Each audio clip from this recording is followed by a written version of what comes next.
2025 സർക്കാർ ഉത്തരവ് പ്രകാരം പാലക്കാട് ജില്ലയിൽ സപ്ലൈകോ സംഭരിക്കുന്ന നെല്ലിന് പ്രാഥമിക കാർഷിക സഹകരണ സംഘങ്ങൾ മുഖേന കർഷകർക്ക് PRS വായ്പ പദ്ധതി വഴി സംഭരണ വില ലഭ്യമാക്കുന്നതിനുള്ള നടപടികൾ സർക്കാർ അനുമതി നൽകുകയും ധനകാര്യ വകുപ്പിന്റെ അംഗീകാരത്തിന് വിധേയമായി സപ്ലൈകോയുടെ ബന്ധപ്പെട്ട പ്രാഥമിക കാർഷിക സഹകരണ സംഘങ്ങൾ തമ്മിൽ ധാരണാപത്രം ഒപ്പുവെച്ച് പദ്ധതി നടപ്പിലാക്കുന്നതിനും ഇതുവഴി സർക്കാരിന് അധിക സാമ്പത്തിക ബാധ്യത ഉണ്ടാക്കാത്ത രീതിയിൽ ക്രമീകരണങ്ങൾ ഏർപ്പെടുത്തുന്നതിനും ഉത്തരവിൽ നിർദ്ദേശിച്ചിരുന്നു. എന്നാൽ സംഭരണ സീസൺ ആരംഭിച്ചതിന് ശേഷമാണ് പാക്സുകൾ ഉൾപ്പെടുന്ന തീരുമാനം നടപ്പിലാക്കപ്പെട്ടത്. ആയത് 2 മാസത്തോളം പാലക്കാട് ജില്ലയിലെ നെല്ല് സംഭരണം വൈകുന്നതിനിടയാക്കി. ഇതിനോടകം തന്നെ സപ്ലൈകോ മില്ലുകളുമായി സംഭരണ കരാറുകൾ ഏർപ്പെട്ടിരുന്നതിനാൽ പുതിയ സംവിധാനം നിലവിലുള്ള സംവിധാനവുമായി ഏകോപിപ്പിക്കുന്ന ബുദ്ധിമുട്ടുകൾ അനുഭവപ്പെട്ടു. 6/4/2025 മുതലാണ് പാക്സുകൾക്ക് വഴി PRS വായ്പ നടപടികൾ ആരംഭിച്ചത്. എന്നാൽ നാളിതുവരെ സപ്ലൈകോയെ കരാറിലേർപ്പെട്ട 74 പാക്സുകളിൽ ഫണ്ടുള്ള 31 ബാങ്കുകൾ മാത്രമാണ് കർഷകർക്ക് PRS തുക നൽകിയിട്ടുള്ളത്.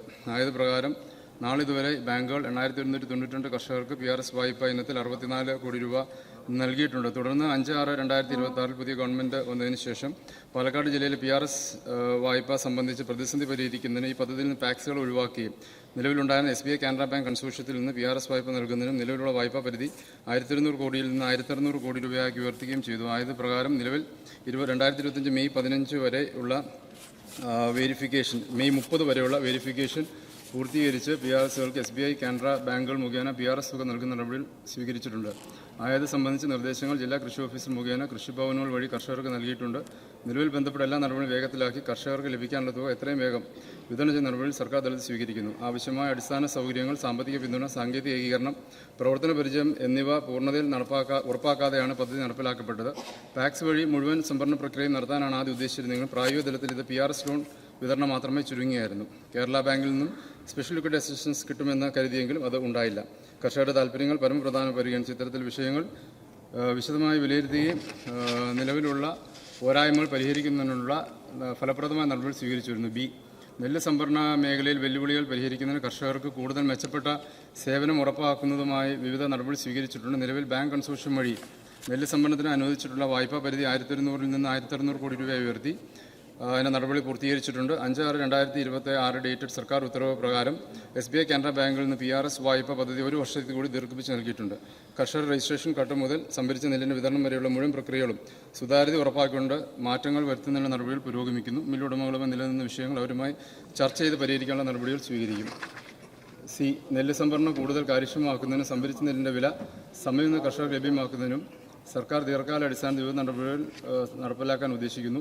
നെല്ല് സംഭരണ സംസ്കരണ മില്ലുകൾ വിതരണം, ഗുണനിലവാര പരിശോധന, കർഷകർക്ക് പണം കൈമാറൽ തുടങ്ങിയ എല്ലാ ഘട്ടങ്ങളും ഏകോപിപ്പിക്കുന്ന സമഗ്ര ERP സംവിധാനം നടപ്പിലാക്കുന്ന നടപടി പുരോഗമിക്കുന്നു. നെല്ല് സംഭരിച്ച ശേഷം പരമാവധി കുറഞ്ഞ സമയത്തിനുള്ളിൽ കർഷകരുടെ ബാങ്ക് അക്കൗണ്ടിലേക്ക് നേരിട്ട് തുക കൈമാറുന്ന സംവിധാനങ്ങൾ കൂടുതൽ ശക്തിപ്പെടുന്ന നടപടി പുരോഗമിക്കുന്നു. കേന്ദ്ര സർക്കാരിന് ലഭിക്കേണ്ട വിഹിതം സമയബന്ധിതമായി ലഭ്യമാക്കുന്നതിനായി ഓഡിറ്റും അക്കൗണ്ട്സ് തീർപ്പാക്കലും വേഗതയിൽ പൂർത്തിയാക്കാനുള്ള നടപടികൾ സ്വീകരിച്ചു വരുന്നു. പൊതുവിതരണ ശൃംഖല വിജയകരമായി നടപ്പിലാക്കിയ VLTS സംവിധാനം നെല്ല് സംഭരണ മേഖലയിൽ വ്യാപിപ്പിക്കുന്നതിനായി CDAC-യുമായി സഹകരിച്ച് നടപടി പുരോഗമിക്കുന്നു. വിവിധ കാരണങ്ങളാൽ കേന്ദ്ര സർക്കാർ തടഞ്ഞു വെച്ചുള്ള തുക ലഭ്യമാക്കുന്നതിന് നിലവിലുള്ള തടസ്സങ്ങൾ നീക്കുന്നതിന് കുടിശ്ശികകൾ വേഗത്തിൽ തീർപ്പാക്കുന്നതിനുമായി കേന്ദ്ര സംസ്ഥാന തലങ്ങൾ ആവശ്യമായ ഇടപെടലും തുടർ നടപടികളും സ്വീകരിച്ചു വരുന്നു. Shri AD Thomas. സാർ, കർഷകരുടെ ജീവിതം അതീവ ഗുരുതര പ്രതിസന്ധിയിലൂടെയാണ് കടന്നുപോകുന്നത്. കാലാവസ്ഥാ വ്യതിയാനവും ഉൽപാദനക്കുറവുമെല്ലാം നെൽകർഷകരെ പ്രതിസന്ധിയിലാക്കാൻ തുടങ്ങിയിട്ട് വർഷങ്ങളായി സാർ. അതിനിടെ സ്വകാര്യ മില്ലുകളുടെ ചൂഷണം നെൽകർഷകരെ കൂടുതൽ പ്രതിസന്ധിയിലാക്കിയിരിക്കുകയാണ്. നെല്ല് സംഭരണത്തിലെ കിഴിവ് എന്നത് മില്ലുകാർ കർഷകരുടെ മേൽ അടിച്ചേൽപ്പിക്കുന്ന കൊള്ളയാണ്. സാർ, ഒരു കിൻഡൽ നെല്ല് സംസ്കരിച്ചാൽ 68 കിലോഗ്രാം കിട്ടണമെന്ന കേന്ദ്ര നിയമം നിലവിൽ കാലാവസ്ഥയുടെ പേര് പറഞ്ഞ് 3 മുതൽ 15 കിലോഗ്രാം വരെ കിഴിവാണ് മില്ലുകാർ ചോദിക്കുന്നത്. സാർ, കഴിഞ്ഞ വർഷങ്ങളിൽ പ്രശ്നമുണ്ടാക്കിയ മില്ലുകാരെ തന്നെ വീണ്ടും സംഭരണത്തിന് ഏൽപ്പിക്കുന്ന രീതിയാണ് തുടർന്നു വരുന്നത്. സാർ, എൻ്റെ ചോദ്യം, നെല്ല് സംഭരണത്തിന് സ്വകാര്യ മില്ലുകളെ മാത്രം ആശ്രയിക്കുന്ന രീതി അവസാനിപ്പിച്ച് സപ്ലൈകോ വഴി ആധുനിക സംഭരണ കേന്ദ്രങ്ങൾ സ്ഥാപിക്കുവാൻ നടപടി സ്വീകരിക്കുമോ? സാർ, അതോടൊപ്പം കരാർ ലംഘിക്കുന്ന മില്ലുകളെ കരിമ്പട്ടികയിൽ ഉൾപ്പെടുത്തുവാൻ നടപടി സ്വീകരിക്കുമോ? ഈ കിഴിവിനെ സംബന്ധിച്ചുള്ള ഇഷ്യൂസ് വളരെ നാളുകളായി നിലനിൽക്കുന്ന ഒന്നാണ്. 68% കേന്ദ്ര മാനദണ്ഡ പ്രകാരം ലഭ്യമാക്കേണ്ടത്. കഴിഞ്ഞ ഗവൺമെന്റ് സമയത്ത് അത് 64%, 66%-മായി പുനർനിർണ്ണയിക്കപ്പെട്ടിരുന്നു. പിന്നീട് അത് കോടതി വ്യവഹാരങ്ങളിലേക്ക് പോയി. പക്ഷേ ഇപ്പോൾ നിലവിൽ 68% എന്ന നിലയിൽ തന്നെയാണ് അതിപ്പോൾ നിലനിൽക്കുന്നത്. 68%മാണ് OTR. ഇതിൻ്റെ അകത്ത് ഔട്ട് ഓൺ റേഷ്യോ. സർ, ഇതിൻ്റെ അകത്ത് അദ്ദേഹം ചോദിച്ച സ്വകാര്യ മില്ലുകൾ സമയബന്ധിതമായി തന്നെ ഇതിൻ്റെ നടപടികൾ പൂർത്തിയാക്കാത്ത മില്ലുകളെ പ്രത്യേക പരിശോധനകൾക്ക് വിധേയമാക്കുന്നുണ്ട്. മില്ലുകൾ സപ്ലൈകോയുടെ കേന്ദ്രീകൃതമായ സംവിധാനത്തിലേക്ക് കൊണ്ടുവരാൻ കഴിയുമോ എന്ന സാധ്യത പരിശോധിക്കുന്നതാണ്. കാരണം അങ്ങനെയുള്ള മില്ലുകൾ സപ്ലൈകോ കേന്ദ്രീകരിച്ച് ആരംഭിച്ചാൽ അത് കുറച്ചുകൂടെ മെച്ചപ്പെട്ട ഒന്നായിരിക്കും. അതിനുള്ള സാഹചര്യങ്ങളും സാധ്യതകളും പരിശോധിച്ച് നടപടികൾ സ്വീകരിക്കാം. Second question. സാർ, നെല്ല് സംഭരണത്തിനായി കർഷകർക്ക് PRS വായ്പകൾ തടസ്സമില്ലാതെ നൽകുന്നതിനായി റിവോൾവിംഗ് ഫണ്ട് രൂപീകരിക്കാൻ ഉദ്ദേശിക്കുന്നുണ്ടോ? സാർ, ഉണ്ടെങ്കിൽ ഈ തുക എങ്ങനെ കണ്ടെത്താനാണ് ഉദ്ദേശിക്കുന്നത്? മിനിസ്റ്റർ. സർ, ഈ റിവോൾവിംഗ് ഫണ്ടിൻ്റെ സാഹചര്യങ്ങൾ നേരത്തെ ഞങ്ങൾ ആദ്യം ഗവൺമെൻറ് ചുമതലയേറ്റതിന് ശേഷം നടത്തിയ മീറ്റിങ്ങിൽ ആ വിഷയം ഞങ്ങൾ മുമ്പോട്ട് വെച്ചിരുന്നു. അതിനെ സംബന്ധിച്ച് ഒരു പദ്ധതി മുമ്പോട്ട് വെക്കാൻ ആവശ്യപ്പെട്ടിട്ടുണ്ട് സപ്ലൈകോയിൽ നിന്ന് തന്നെ. അതിനെ സംബന്ധിച്ചുള്ള സാധ്യതകൾ തീർച്ചയായിട്ടും ഗവൺമെൻറ് പരിഗണിക്കും. PRS വായ്പയുടെ തിരിച്ചടവിന് കാലതാമസം ഉണ്ടാകുമ്പോൾ അത് കർഷകരുടെ ബാധ്യതയായി കടന്നു വരാതിരിക്കാനുള്ള നടപടികൾ സ്വീകരിക്കാനും ഗവൺമെൻറ് ലക്ഷ്യം വെക്കുന്നുണ്ട്. ശ്രീമതി ഉമ തോമസ്. സർ, നെല്ല് സംഭരിച്ച കർഷകർക്ക് പണം കൃത്യമായി ലഭ്യമല്ലാത്തതിനാൽ അവർ എടുത്തിരിക്കുന്ന വായ്പയും മറ്റും മുടങ്ങി നിൽക്കുകയാണ്. സർ, തണുക്കുന്നവനാണ് പുതപ്പിൻ്റെ ആവശ്യം.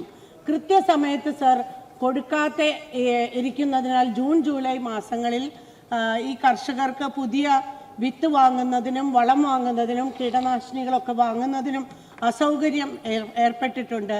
ഇത് താങ്കളുടെ ശ്രദ്ധയിൽപ്പെട്ടിട്ടുണ്ടോ? മാത്രമല്ല, എൻ്റെ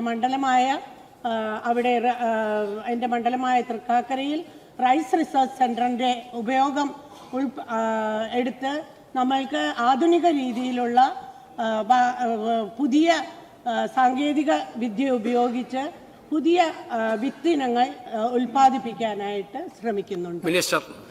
സാർ, ബഹുമാനപ്പെട്ട അംഗം ഉദ്ദേശിച്ചിരുന്ന ഈ PRS വായ്പ തിരിച്ചടവിൻ്റെ കാലതാമസം കർഷകൻ്റെ സിബിൽ സ്കോറിനെ ബാധിക്കുകയും മറ്റ് കർഷകൻ്റെ തുടർ ആവശ്യങ്ങൾക്ക് തടസ്സം വരുന്നു എന്ന നിലയിലാണ്. അതിനുവേണ്ടിയുള്ള നടപടികൾ സ്വീകരിക്കുമെന്നുള്ളതാണ് ഞാൻ നേരത്തെ സൂചിപ്പിച്ചത്.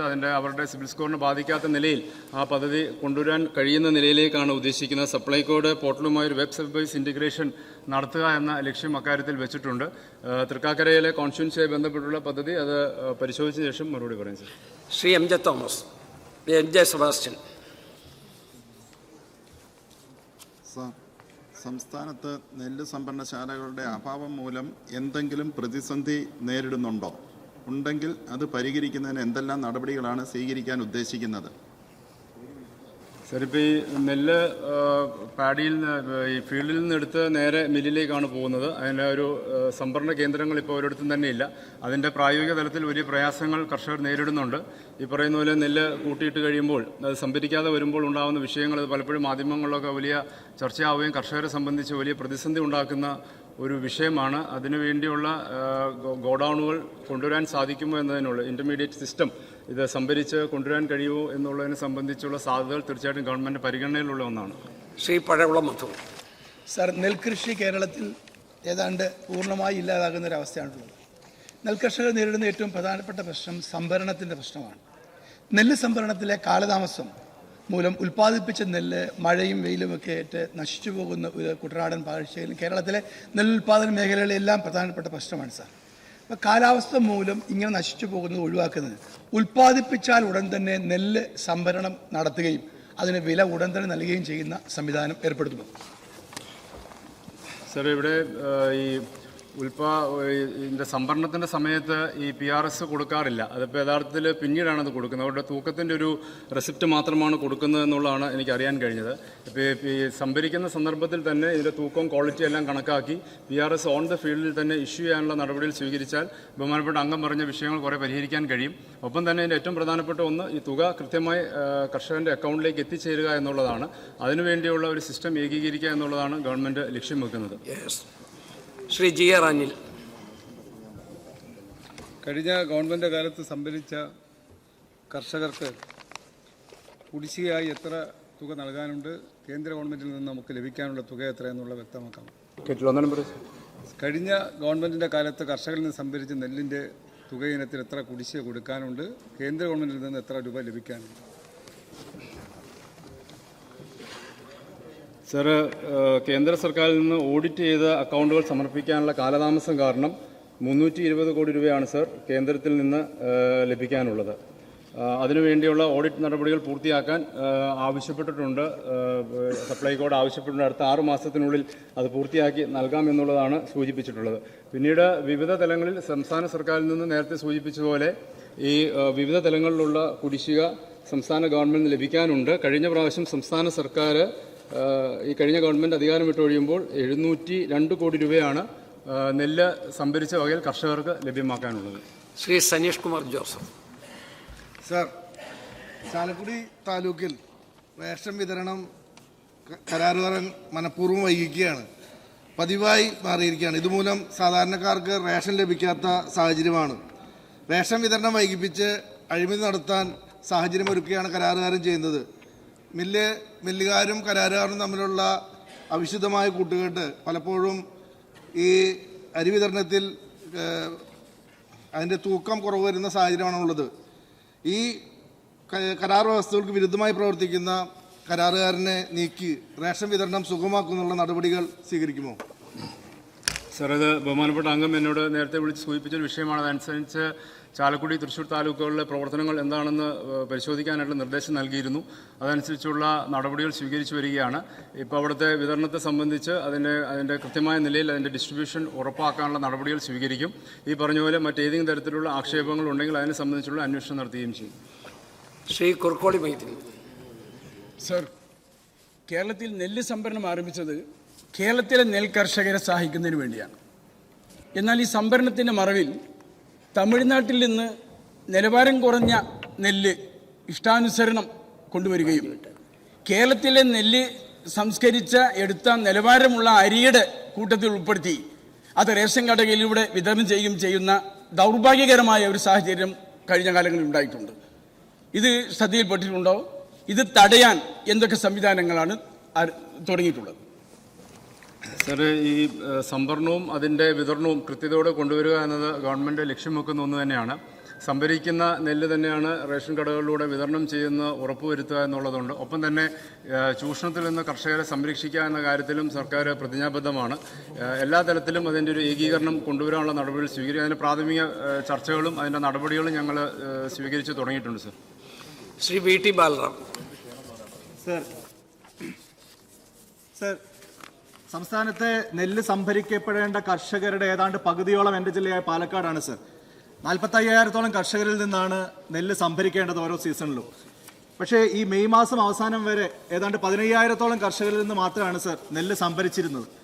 അത്രത്തോളം കുത്തഴിഞ്ഞ അവസ്ഥയായിരുന്നു. ഇതിൽ ഏറ്റവും പ്രധാനപ്പെട്ട കാരണമായി മാറിയത് ഇത് സഹകരണ സംഘങ്ങളെ ഏൽപ്പിച്ചതുകൊണ്ടാണ്. സഹകരണ സംഘങ്ങൾ പല കാരണങ്ങൾ പറഞ്ഞ് ഇതിൽ നിന്ന് ഒഴിവാകുകയായിരുന്നു. പ്രധാനമായിട്ട് അവർക്ക് ഓൺ ഫണ്ട് ഇല്ല എന്ന് പേര് പറഞ്ഞുകൊണ്ട് അവർ ഒഴിവായിരുന്നു. പിന്നീട് ഇപ്പോൾ ഗവൺമെൻറ് അതിൽ മാറ്റം വരുത്തി, നല്ല കാര്യം. എനിക്ക് ഇതിൽ സ്പെസിഫിക് ആയിട്ട് ചോദിക്കാനുള്ളൊരു കാര്യം, പാലക്കാട് ജില്ലയിൽ പുഞ്ചയടക്കം 3 ക്രോപ്പുകളിലായി സ്ഥിരമായി എന്ന നിലയിൽ തന്നെ നെല്ല് സംഭരണം നടക്കേണ്ടതായിട്ടുണ്ട്. പക്ഷേ ഇതിന് വേണ്ട ഒരു അടിസ്ഥാന സൗകര്യവും പാലക്കാട് ജില്ലയിൽ ഇതുമായി ബന്ധപ്പെട്ടില്ല. പാഡി മാർക്കറ്റിംഗ് ഓഫീസർമാർക്ക് അതിനുള്ള സൗകര്യമില്ല. ഏതാണ്ട് 60ഓളം ജീവനക്കാർ സർ കളക്ടറേറ്റിന്റെ വരാന്തയിൽ ഇരുന്നു കൊണ്ടാണ് ഈ വെരിഫിക്കേഷൻ പ്രവൃത്തിയൊക്കെ ചെയ്തുകൊണ്ടിരുന്നത്. അവർക്ക് ഇരിക്കാനൊരു റൂം പോലും ഉണ്ടായിരുന്നില്ല. പുതിയ കളക്ടർ വന്നതിന് ശേഷം താൽക്കാലിക അറേഞ്ച്മെന്റ് നൽകിയിട്ടുണ്ട്. സീസണിൽ ഏതാണ്ട് 60ഓളം ആളുകളും അല്ലാത്ത സമയത്ത് 20-25 ആളുകളും ഇതിൽ സ്ഥിരമായി വർക്ക് ചെയ്യേണ്ടതുണ്ട്. അതുകൊണ്ട് തന്നെ എനിക്ക് ചോദിക്കാനുള്ളത്, കളക്ടറേറ്റുമായി ബന്ധപ്പെട്ട് അല്ലെങ്കിൽ തൊട്ടടുത്ത ഉചിതമായിട്ട് സ്ഥലത്ത് ഇവർക്ക് നല്ലൊരു ഓഫീസ് സംവിധാനം സ്ഥിരമായി ഇത് ചെയ്യേണ്ട അത്യാവശ്യമുള്ളതുകൊണ്ട് അതൊരുക്കാൻ വേണ്ടി തയ്യാറാകുമോ? അതിനുള്ള അടിയന്തരമായിട്ടുള്ള നിർദ്ദേശം നൽകിയില്ലെങ്കിൽ അടുത്ത ക്രോപ്പ് സീസണിലും ഇത് അനന്തമായി നീണ്ടുപോകുന്ന അവസ്ഥയുണ്ടാവും. അതിനുള്ള അടിയന്തര നടപടി ഇപ്പോഴേ സ്വീകരിക്കുമോ? മിനിസ്റ്റർ. സർ, മെയ് 30 വരെ ക്ലെയിമുകൾ സമർപ്പിച്ച കർഷകർക്കുള്ള തുക വിതരണം ചെയ്ത് കഴിഞ്ഞിട്ടുണ്ട്. അതിനകത്ത് അതുവഴി നമ്മുടെ സംസ്ഥാനത്തൊട്ടാകെ പാലക്കാട് ജില്ല ഉൾപ്പെടെ ഈ കഴിഞ്ഞ ശനിയാഴ്ച വരെ ഈ ഗവൺമെൻറ് ചുമതലയേറ്റതിന് ശേഷം 217 കോടി രൂപയ്ക്ക് അടുത്ത് വിതരണം നൽകി കഴിഞ്ഞു. ഇപ്പോൾ ബഹുമാനപ്പെട്ട അംഗം ഇവിടെ പ്രതിപാദിച്ച പോലെ ടാക്സുകൾ പൂർണ്ണമായും പാലക്കാട് ജില്ലയിൽ നിന്ന് ഒഴിവാക്കി SBI കാനറ ബാങ്ക് കൺസോർഷ്യത്തിലേക്ക് കൊണ്ടുവരാൻ ബഹുമാനപ്പെട്ട മുഖ്യമന്ത്രി 5-6 കൂടിയ മീറ്റിങ്ങിലെടുത്തു. അതനുസരിച്ച് ഇപ്പോൾ അതിൻ്റെ സംഭരണവും ഒപ്പം തന്നെ തുകയുടെ വിതരണവും അതിൻ്റെ കൃത്യതയോടെ ഇപ്പോൾ കൊണ്ടുവരാൻ കഴിയുന്നുണ്ട്. അടുത്ത ഏതാനും ദിവസങ്ങൾക്കുള്ളിൽ ബാക്കിയുള്ള കർഷകർക്കും കൂടി തുക ലഭ്യമാക്കാൻ കഴിയും എന്ന് തന്നെയാണ് കരുതുന്നത്. ഇവിടെ അദ്ദേഹം സൂചിപ്പിച്ച അടിസ്ഥാന സൗകര്യം ലഭ്യമാക്കുക എന്നുള്ളതാണ് പാഡി മാർക്കറ്റിംഗ് ഓഫീസർമാരടക്കമുള്ള കാര്യങ്ങൾ. അതിൻ്റെ അകത്ത് എങ്ങനെയാണ് അതിൻ്റെ സൗകര്യങ്ങൾ എന്നുള്ളത് നോക്കി അതിനാവശ്യമായ ക്രമീകരണങ്ങൾ നടത്താനുള്ള നടപടികൾ സ്വീകരിക്കും. മുഹമ്മദ് മൊഹസിൻ. നേരത്തെ പറഞ്ഞ പോലെ പാലക്കാട് ജില്ലയിൽ നിരവധി പ്രശ്നങ്ങൾ പരിഹരിക്കേണ്ടതുണ്ട്. എൻ്റെ സജഷൻ എന്ന് പറയുന്നത് നെല്ല് വിത്തിടുന്ന സമയത്ത് തന്നെ സംഭരണത്തിനുള്ള സംവിധാനം നേരത്തെ ഒരുക്കുകയാണെങ്കിൽ ഈ പ്രശ്നം പരിഹരിക്കാൻ പറ്റും. ചെറിയ സാങ്കേതിക പ്രശ്നങ്ങൾ പറഞ്ഞുകൊണ്ട് പോലും കർഷകരെ ബുദ്ധിമുട്ടിക്കുന്ന സാഹചര്യമുണ്ട്. ഇപ്പോൾ ഒരു ഉദാഹരണം പറഞ്ഞു കഴിഞ്ഞാൽ ഒരു ബാഗിൽ 55 കിലോ ആണ് പറ്റുള്ളൂ എന്ന് പറഞ്ഞു.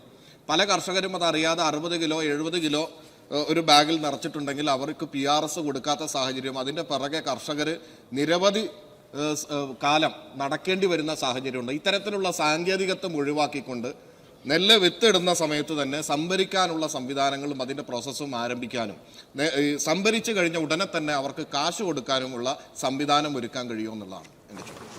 സാർ, വിളവെടുപ്പിന് മുമ്പ് തന്നെ വരുന്ന സീസണിൽ വിളവെടുപ്പിന് മുമ്പ് തന്നെ കർഷക രജിസ്ട്രേഷൻ പൂർത്തിയാക്കണം എന്നുള്ള നിർദ്ദേശം നൽകി കഴിഞ്ഞു. അതനുസരിച്ച് നമുക്ക് അതിൻ്റെ ഒരു കൃത്യത ഉറപ്പുവരുത്താൻ കഴിയുമെന്നുള്ളത് തന്നെയാണ്. ഈ തൂക്കത്തെ സംബന്ധിച്ച് അതിന് ആ വിഷയം ശ്രദ്ധയിൽ വന്നിട്ടുള്ളത് പരിഹരിക്കാനുള്ള നടപടികൾ സ്വീകരിക്കുകയും ഇനി അങ്ങനെ ഉണ്ടാവരുത് എന്നുള്ള നിർദ്ദേശം നൽകിയിട്ടുണ്ട്. പിന്നെ എത്രയും വേഗം കർഷകർക്ക് തുക ലഭ്യമാക്കുക എന്നുള്ളതാണ് ലക്ഷ്യം വെച്ചിരിക്കുന്നത്. അതനുസൃതമായി ഇപ്പോൾ ഞാൻ നേരത്തെ പറഞ്ഞു മെയ് 30 വരെ ഉള്ളതനുസരിച്ചുള്ള ക്ലെയിമുകൾക്കുള്ള പൈസ കർഷകരുടെ അക്കൗണ്ടുകളിലേക്ക് എത്തി തുടങ്ങിയിട്ടുണ്ട്. 217 കോടിയോളം രൂപ ഈ കഴിഞ്ഞ ശനിയാഴ്ച വരെ സപ്ലൈകോയിൽ നിന്ന് കർഷകർക്ക് PRS വഴി വിതരണം ചെയ്തിട്ടുണ്ട്. ശ്രീ തോമസ് ഉണ്ണിയാണ്. സാർ, സംഭരിക്കുന്ന നെല്ലിൻ്റെ വില യഥാസമയത്ത് തന്നെ കൃത്യമായി കൊടുക്കുന്നതിന് പകരം അത് PRS ലോണായി കൊടുക്കുന്ന ഒരു പ്രവണതയാണ് ഇപ്പോൾ കുറേ നാളുകളെ അവലംബിച്ചിട്ടുള്ളത്. പക്ഷേ PRS ലോൺ വഴി ലഭിക്കുന്ന തുക സർക്കാർ കൃത്യമായ സമയത്ത് തിരിച്ചടയ്ക്കാത്തതുകൊണ്ടും വലിയ നിലയിലുള്ള ഒരു ബുദ്ധിമുട്ട് കർഷകർക്ക് നേടുകയാണ്. സിബിൽ സ്കോർ വല്ലാത്ത നിലയിൽ താന്നു പോവുകയാണ്. പല കാര്യങ്ങൾക്ക് വേണ്ടി ലോണിന് വേണ്ടി ബാങ്കിന് അപേക്ഷിക്കും, പ്രത്യേകിച്ച് കുട്ടികൾക്ക് വിദ്യാഭ്യാസ കാര്യങ്ങളിൽ അപേക്ഷിക്കും. പല സ്ഥലങ്ങളിലും ഇപ്പോൾ ആള് മാറിയാണ് ലോണിന് അപേക്ഷ കൊടുക്കുന്നത്, കർഷകനല്ല.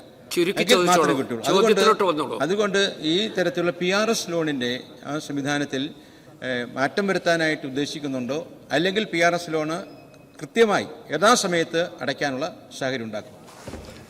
ഞാൻ നേരത്തെ ബഹുമാനപ്പെട്ട തൃക്കാക്കര അംഗത്തിൻ്റെ ചോദ്യത്തിന് മറുപടിയായി നൽകിയിരുന്നു. ഈ PRS സിസ്റ്റത്തിൽ ഇപ്പോൾ ഒരു മാറ്റം വരുത്താൻ ഉദ്ദേശിക്കുന്നത്, പക്ഷേ അതിന് കുറച്ചുകൂടി ഈവണാക്കി കൃത്യതയോടെ ഉറപ്പുവരുത്താനുള്ള നടപടികൾ സ്വീകരിക്കാൻ ലക്ഷ്യം വെക്കുന്നുണ്ട്. അതിൻ്റെ ഭാഗമായിട്ടാണ് നേരത്തെ സൂചിപ്പിച്ചത് സപ്ലൈകോ ഈ ബാങ്ക് കൺസോർഷ്യവും PRS ലോൺ വിവരങ്ങൾ യഥാസമയം ലഭ്യമാക്കുന്നത് സപ്ലൈകോ പോർട്ടലുമായി വെബ് സർവീസ് ഇൻറ്റിഗ്രേഷൻ നടപ്പിലാക്കാൻ ലക്ഷ്യം വെക്കുന്നുണ്ട്. ഇതിനകത്ത് ഇവിടെ സംഭവിക്കുന്നത് കർഷകർക്ക് ഇത് ഇഷ്യൂ ചെയ്യുന്ന സമയത്ത് ബാങ്ക് ഇത് അപ്ഡേറ്റ് ചെയ്യാതെ വരുമ്പോൾ ഉണ്ടാകുന്ന ടെക്നിക്കൽ ഇഷ്യൂ ആണ് ഈ പറയുന്ന പ്രതിസന്ധിയിലേക്ക് നീങ്ങുന്നത്. അത് സിബിൽ സ്കോറിനെ ബാധിക്കുന്ന നിലയിലേക്ക് വന്നിട്ടുണ്ട്. സപ്ലൈകോയുടെ ഔദ്യോഗിക ഭാഷണത്തിൽ ഇത് വന്നിട്ടില്ല എന്ന നിലയിലാണ് പലപ്പോഴും അവർ പറയുന്നത്. പക്ഷേ ഞാൻ കർഷകരുമായിട്ട് നേരിട്ട് സംസാരിക്കുമ്പോൾ, ജനപ്രതിനിധികളൊക്കെ സംസാരിക്കുമ്പോൾ ഇത് അവരുടെ സിബിൽ സ്കോറിനെ ബാധിക്കുന്നെന്ന് ഗുരുതരമായ സാഹചര്യം നിൽക്കുന്നുണ്ട്. അതുകൊണ്ട് ഇനി വരും വർഷങ്ങളിൽ അങ്ങനെ ഉണ്ടാവാതിരിക്കാനുള്ള നടപടികളുടെ ഭാഗമായിട്ട് ഇതിനനുസരിച്ചുള്ള സാങ്കേതിക മാറ്റങ്ങൾ പോർട്ടലിൽ കൊണ്ടുവരാനാണ് ലക്ഷ്യം വെച്ചിരിക്കുന്നത്. Question number 2